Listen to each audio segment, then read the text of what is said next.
Por que as repúblicas de hoje são tão fracas e sem praticamente nenhuma tradição? É a respeito disso que vamos falar nesse vídeo. Fica aí, antes curte, se inscreve no canal, não esquece de ativar o sino das notificações. Você que quiser se tornar membro do canal Lengomari, é possível tornar-se membro, tem conteúdo lá exclusivo e também muito do que vai aqui ao vivo. Antes, sai lá, né? Sai lá pro pessoal que é membro do canal. Caso você não queira, enfim, né, fazer todo esse processo com o YouTube, você pode apoiar o canal através do nosso Pix, o 54992622828. Também é uma forma de apoiar o canal Lengomari, que tem 7 anos, pretendemos ficar mais 7 anos. Então vamos lá.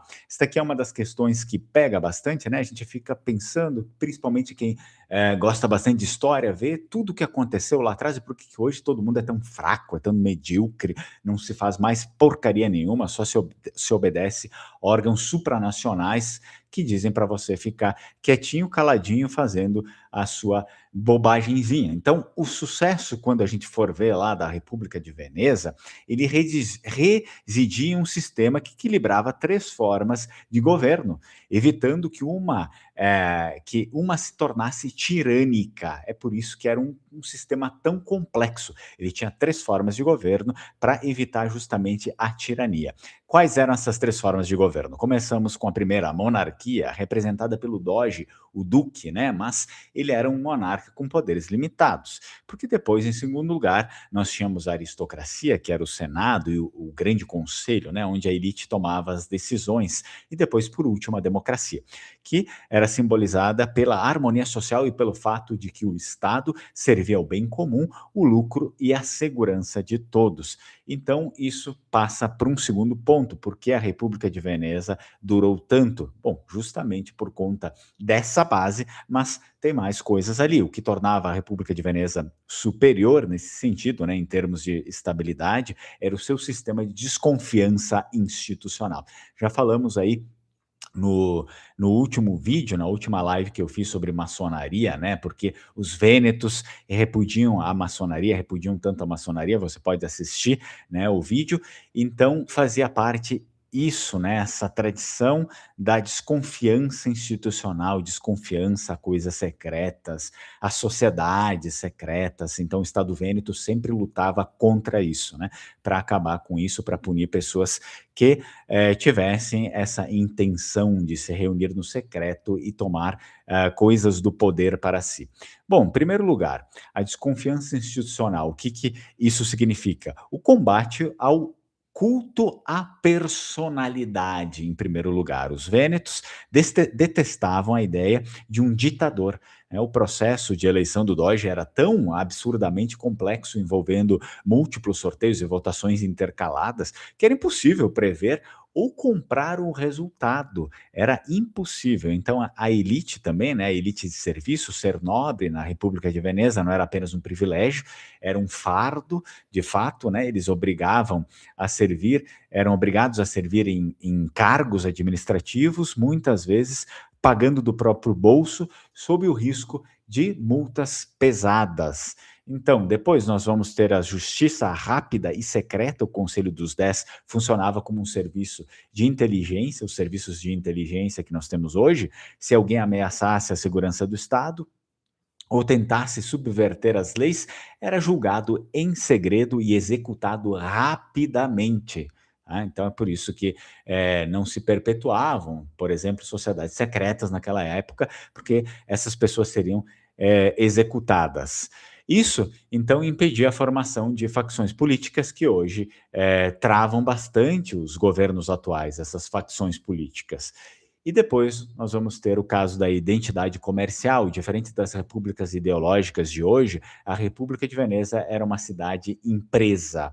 Então, claro, quando a gente for falar sobre a capital, ela surge assim, né, como uma cidade empresa, porque vai com Veneza e depois vai se expandindo para todo o restante do Vêneto, até fora dele. Então, a República de Veneza vira uma grande nação, mas basicamente o miolo dela, que é a capital Veneza, ela começa com essa ideia de ser uma cidade empresa. O objetivo era o comércio, né? Quando o lucro é o norte, a ideologia sempre vai ficar em segundo plano, né? E isso aí, querendo ou não, vai reduzir os conflitos internos também, né?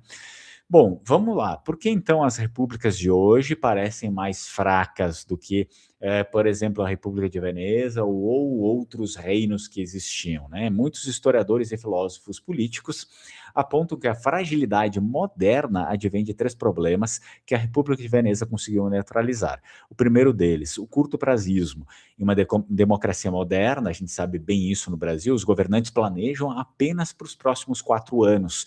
Na República de Veneza, as famílias pensavam em gerações, aquilo que ia ficar para suas próprias,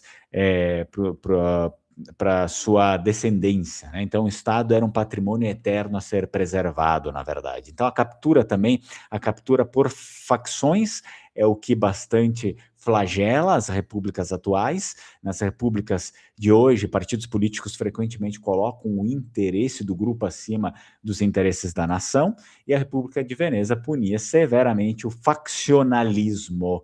Assim, nós temos, por exemplo, nesse conjunto aqui, não só as sociedades secretas, mas os partidos políticos, as famílias que queriam montar facções como partidos políticos, então era punido isso também.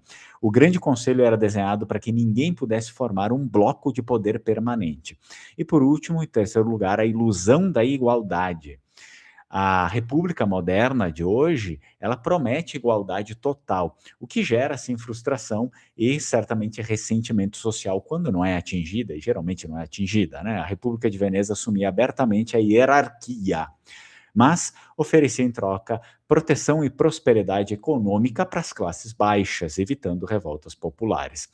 Então, a principal fraqueza das repúblicas modernas é sim a dependência do carisma, né?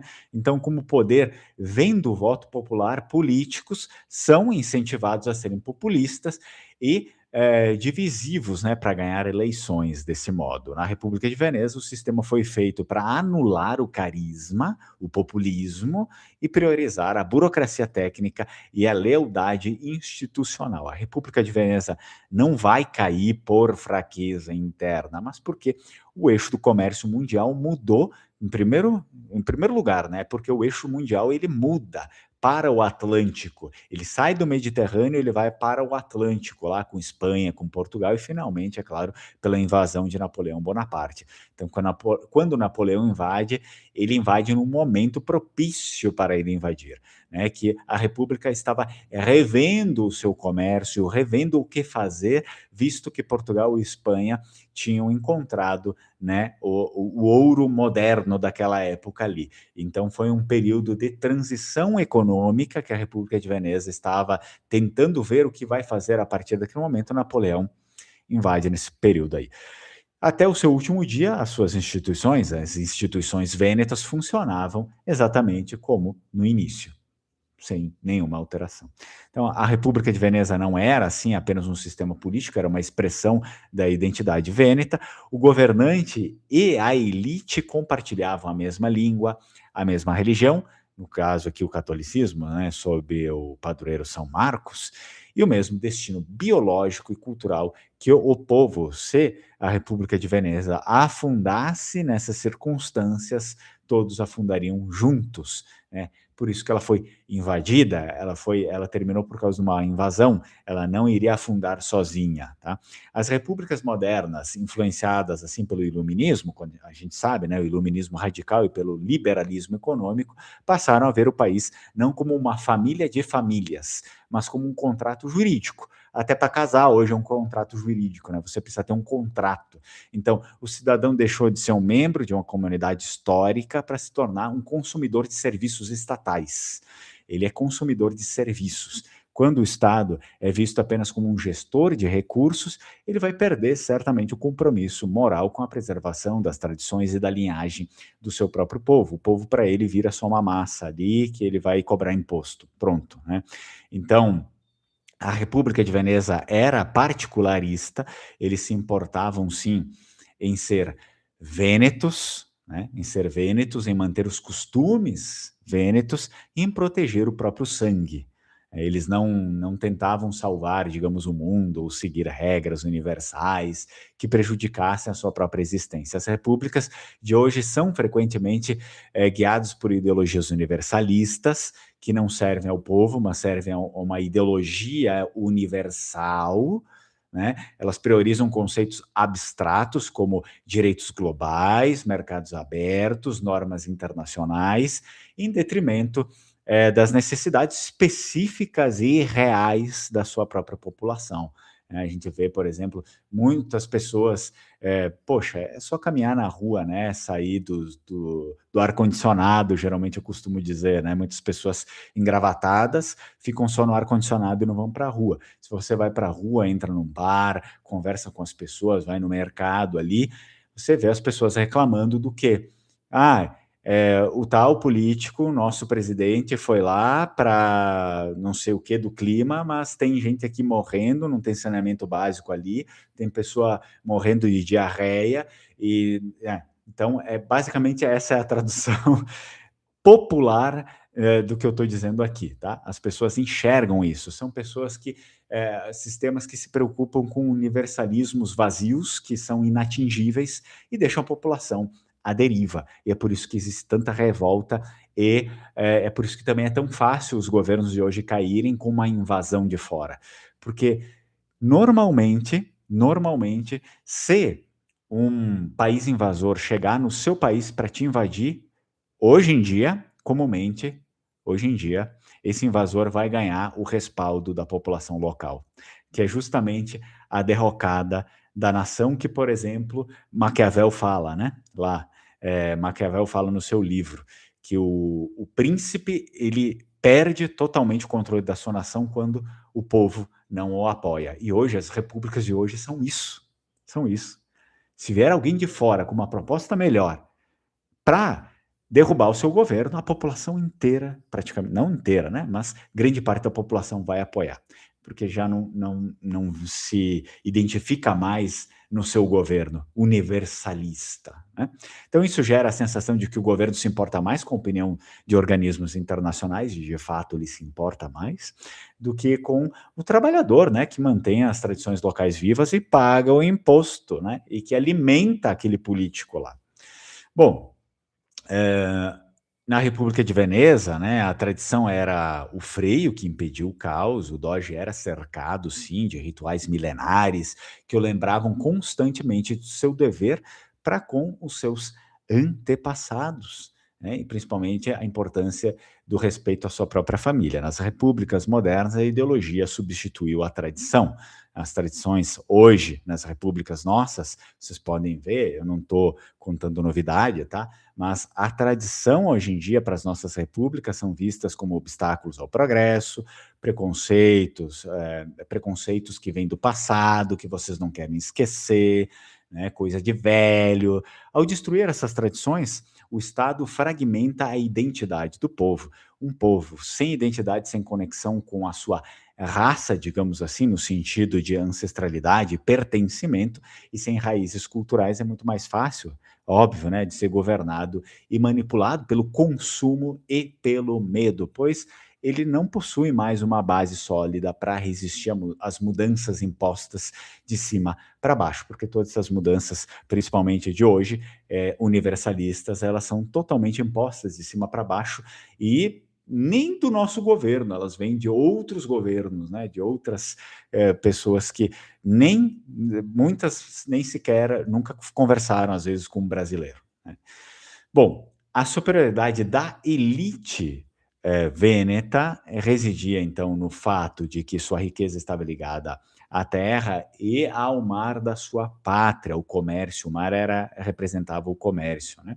Se a cidade caísse, eles iriam perder tudo. Eles iriam perder tudo se a cidade caísse. Hoje, as elites das repúblicas modernas são frequentemente transacionais. Isso significa que seus capitais estão em bancos globais, as suas propriedades espalhadas pelo mundo, eles não compartilham o mesmo destino que o povo comum, por isso não sentem a necessidade de preservar as tradições ou a integridade cultural da nação. Para muitos desses governantes, o povo é apenas uma massa de manobra estatística e não um núcleo vivo que o Estado deveria proteger. A grande lição assim que fica da República de Veneza é uma república que uma república só é forte enquanto o povo e a elite que se reconhecem como parte de um mesmo corpo histórico, eles andam juntos justamente por conta disso, por conta dessa identidade, deles se reconhecerem como parte desse corpo. Fora isso, não vai ter durabilidade, tá? As repúblicas de hoje, elas são frágeis também, porque tentam sustentar um edifício político sobre um certo vazio, né? Ao ignorar a identidade, a ancestralidade, as tradições, elas perdem a lealdade real das pessoas. As pessoas não se importam com esses governos, porque eles são vazios. Quando uma crise profunda chega, o cidadão moderno não sente que está defendendo a sua casa, mas apenas um sistema que frequentemente o ignora e fala mal dele, né? Então, para finalizar o nosso vídeo, o que a gente tinha ali de superior na República de Veneza, que hoje não se tem mais? O reconhecimento de que o Estado existe para servir a continuidade do seu próprio povo, tá? E não para obedecer a leis universalistas. O erro das repúblicas modernas é a crença de que o Estado pode sobreviver destruindo as raízes que o alimentam. Bom, se você ficou no vídeo até agora, eu já te convido para participar do nosso curso de língua vêneta e língua italiana. É um curso que faz as duas, que vai estudar as duas línguas simultaneamente, vêneto e italiano. Entra no nosso grupo, tá aqui na descrição do vídeo, você consegue entrar no grupo de WhatsApp e também eu vou deixar fixado aqui embaixo, você pode entrar no grupo e aí depois eu faço contato com você, explicando como vai funcionar, valores, dias, né, como funciona isso, e aí se você quiser você faz a sua matrícula, mas é necessário estar no grupo. E se você tiver interesse em reconhecer a sua cidadania italiana, não esquece da Alma Cidadania. Eu indico eles. Olha só, pessoal, eu tenho recebido muitas vezes ligações de inscritos, de pessoas, enfim, que querem falar comigo, querem me conhecer e tal, e pessoas que mencionam que caíram em golpes, em fraudes, então é preciso ter cuidado, tá? Tenham cuidado, não chamem qualquer um, né? Não entre em contato com qualquer um que se diga que é uma agência. Por isso que eu recomendo aí a Alma Cidadania, fala com eles, mesmo assim você pode, faz todas as perguntas, todas as certificações possíveis que você pode ter antes de assinar qualquer coisa, tá bom? Não é só porque eu estou indicando eles, claro, eles são idôneos, tudo mais, eu conheço, mas você tem que se certificar de tudo sempre com qualquer um. Tá? Se a pessoa não quiser dar informação, ela não quiser, enfim, falar sobre alguma coisa, tem algum problema ali. Tem algum problema ali. Então você tem que se certificar de tudo. Não é só porque eu estou indicando a Alma Cidadania que você não tem que fazer isso. Se certifica de tudo antes de colocar a assinatura em algum lugar e de pagar alguma coisa. Não cai na mão de golpista. Eu indico a Alma Cidadania, faz a mesma coisa com todo mundo. E com eles também, tá bom? Se certifica certinho que vai ser aquilo que está sendo prometido. Fala com eles que entrou em contato através do canal Lengomar e você vai receber um desconto no seu processo também. Se você tem interesse em saber mais sobre a sua genética, populações antigas, até predisposições, né, de doenças, enfim, você pode entrar no site da NexoGeno. São parceiros aqui no canal, você utiliza o cupom LenguaMari15 e também vai ter uma série de benefícios lá. O site da Nexogênio também está aqui embaixo na descrição e nos primeiros comentários fixados que eu deixo aqui, tá bom? Então, agradeço demais vocês por estarem aqui me acompanhando e nos vemos na próxima. Tchau, tchau e Strucom!